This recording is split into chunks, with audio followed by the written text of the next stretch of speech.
السلام علیکم حشمت اللہ صاحب، میں آپ کو خوش آمدید کہتا ہوں شامل فاروقی اکیڈمی کی لائبریری میں. اور چونکہ حال میں آپ کی کتاب کھلے دریچے شائع ہوئی ہے تو میں چاہوں گا کہ اس موقع پر آپ کچھ ہمیں اس کتاب کے بارے میں بتائیں، اور ساتھ ہی ساتھ یہ بھی بتائیں کہ یہ لکھنے پڑھنے کا شوق آپ کو کب اور کیسے شروع ہوا؟ بسم اللہ الرحمن الرحیم. بہت شکریہ آپ کا، مجھے آپ نے موقع دیا. جہاں تک آپ نے جو سوال کیا کہ یہ لکھنے لکھانے کا سلسلہ کہاں سے کب سے شروع کیا، تو اس سلسلے میں جب اردو سائنس کالج میں پڑھتا تھا تو میں جماعت اسلامی سے متاثر تھا.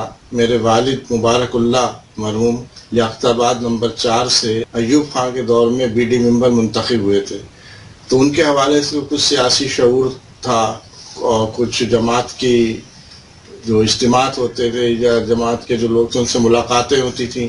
وہاں ایک بڑی شخصیت، علمی شخصیت حکیم محمود احمد برکاتی کی تھی 4 نمبر میں. جی، بہت بڑا نام ہے ان کا. جی. تو وہاں ان کے پاس بھی، ان کی صحبت میں بھی مجھے موقع ملا بیٹھنے کا. وہاں سے کچھ علمی مجھے شوق ہوا. پھر میں نے سب سے پہلے ایک مضمون مشرقی پاکستان کے حوالے سے لکھا تھا، وہ جب ڈھاکہ فال ہوا تھا تو وہ مضمون میں نے کشش صدیقی صاحب کو دکھایا جو جسارت میں ہوتے تھے. تو انہوں نے مضمون دیکھا، کچھ میری اصلاح کی اور کہا آپ لکھیں، آپ لکھ سکتے ہیں. تو ان کی حوصلہ افزائی سے یہ سلسلہ آگے بڑھا اور یہاں تک میں پہنچا. پھر کچھ کالم لکھنے میں نے شروع کیے تو اللہ کا شکر ہے میں نے جنگ سے شروع کیا، کیونکہ جنگ میں ایک معیاری اخبار تھا. تو مجھے بڑی خوشی ہوئی جب میرا پہلا کالم ہی چھپ گیا بغیر کسی اس کے بعد مجھے حوصلہ ہوا تو میں نے یہ لکھنا باقاعدگی سے شروع کر دیا. میں آپ کی کتاب میں دیکھ رہا تھا کچھ صلاح الدین صاحب کے بھی خطوط اس میں لگا تھا، ریفرنس تھا، تو ان سے کیا تعلق رہا آپ کا؟ بس جسارت میں جب وہ ایڈیٹر تھے. اچھا، اس زمانے کا تھا. اس زمانے میں جاتا تھا. اصل میں ایک مذہبی تنظیم اہل حدیث کی ہے، جماعت اہل حدیث، مولانا عبد الرحمان سلفی صاحب، مولانا غفار سلفی صاحب، ان کے ساتھ اٹیچ تھا میں ذرا. پریس ریلیز وغیرہ انٹرویو تھوڑا سا ان کے ساتھ. تو اس سلسلے میں ان کا ایک رسالہ نکلتا تھا صحیفہ اہل حدیث کے نام سے، اب بھی نکل رہا ہے. تو اس میں بھی میں لکھتا تھا، اس کی ذمہ داریاں بھی تھیں مجھ سے.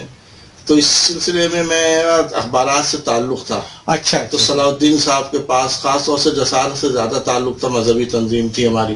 جی. تو ان سے تعلق ہوا، وہ بھی آتے تھے سلفی صاحب کے پاس. جی. تو ان سے بڑی مجھے رہنمائی ملی ان سے، تو ان کی وجہ سے اور زیادہ میری حوصلہ افزائی ہوئی اور میں نے پھر جسارت میں باقاعدہ لکھنا شروع کر دیا. لکھنے میں تحریک کیوں ہوتی تھی؟ کہ اندر کی اظہار تھا یا یہ کہ لوگ میری چیزوں سے ایگری کریں؟ یہ لکھنے کی تحریک کیوں پیدا ہوتی تھی؟ نہیں، اس میں یہ تھا کہ ان لوگوں سے ملتا تھا میں، ادبی لوگوں سے خاص طور سے. تو یہ ان لوگوں کے میں وہ کتابیں، ان کے خیالات سے آگاہی ہوتی تھی. تو مجھ میں بھی تحریک ہوئی اندر سے کہ میں بھی کچھ کروں اس معاشرے کے لیے، اپنا فرض ادا کروں. اگر مجھ میں کوئی صلاحیت اللہ تعالیٰ نے دی ہے تو اس کو میں معاشرے کی لیے، اصلاح کے لیے اس کو صرف کروں. تو اس سلسلے میں میری تحریک. یوں تو آپ نے بتایا کہ آپ کا تعلق جماعت اسلامی سے بھی رہا، لکھنے سے رہا. پیشے کے حساب سے آپ کا کیا تھا رہا؟ میں ایجی سندھ میں تھا، اس کے بعد ڈائریکٹر جنرل آڈٹ سندھ میں چلا گیا. جی. وہیں سے ریٹائر ہوا. اچھا. آڈیٹر جنرل پاکستان، اسی کے موقع میں ہے یہ، آڈیٹر جنرل کے موقع میں ہے. تو سرکاری نوکری اور یہ کالم نگاری کچھ تھوڑا کھلا تضاد نہیں تھا؟ نہیں، اس میں اصل میں وقت مل جاتا تھا اور پھر وہ غیر سیاسی مضامین لکھتا تھا میں، کوئی سیاسی نہیں تھا. تو اس میں کوئی ایسی خاص مشکل پیش نہیں آئی. آپ کے پسندیدہ کالم نگار کون سے تھے؟ پسندیدہ میں تو صلاح الدین صاحب، عطاء اللہ قاسمی صاحب تھے، وہ ارشاد احمد حقانی صاحب تھے، ان کے بھی پڑھتا تھا میں جنگ میں جو. جی ہاں بالکل. ویسے ادب کی فیلڈ کے اندر چونکہ اتفاق سے میرے والد کا بھی شوق تھا اور وہ کھٹے میٹھے انار امت میں لکھا کرتے تھے. آپ یہ نہیں سمجھتے کہ کالم کی عمر جو ہے ایز اگینسٹ کتاب ذرا عمر کم ہوتی ہے، اور کالم کے ساتھ ایک مسئلہ ہوتا ہے کہ ریفرنس ٹو کانٹیکسٹ اس وقت کے ماحول میں چیز سمجھی جاتی ہیں، لیکن 4 سال بعد 6 سال بعد اگر دیکھا جائے تو وہ ذرا مشکل ہو جاتا ہے قاری کے لیے سمجھنا اس کو. تو آپ یہ سمجھتے ہیں کہ کالم کی لائف اتنی ہوتی ہے کہ وہ کافی عرصے سے چل سکے؟ اصل میں کالم تو زیادہ تر حالات حاضرہ کے موضوع پہ ہوتے ہیں. جی. اسی پس منظر میں سمجھنا چاہیے کالم کو. جی. اگر کوئی پرانا کالم ہے تو اس وقت کے جو حالات تھے سیاسی مذہبی، اس پس منظر کو ذہن میں رکھ کے پڑھیں گے تو کالم کارآمد ہوگا آج بھی. کچھ تھوڑا سا یہ بتائیے کہ کتابوں سے بارے میں آپ کا شوق کب سے شروع ہوا کتابیں پڑھنے کا؟ آپ نے کب سے خریدنی شروع کی؟ گھر میں کوئی لائبریری اپنے بلڈ اپ کی ہے نہیں کی ہے؟ نہیں، مجھے شوق تو وہی اسی زمانے میں ہو گیا تھا، یہ صلاح الدین صاحب اور یہ سب کے آنا جانا جماعت کے اس پروگراموں میں.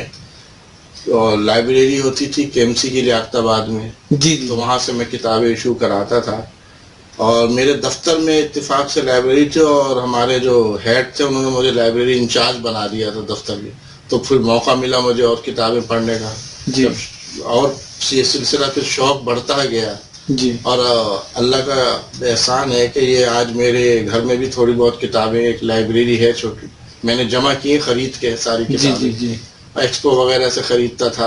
ابھی بھی سلسلہ جاری ہے، کوئی نئی کتاب آتی ہے تو مجھے بڑا شوق ہوتا ہے کہ کسی طرح خرید لوں.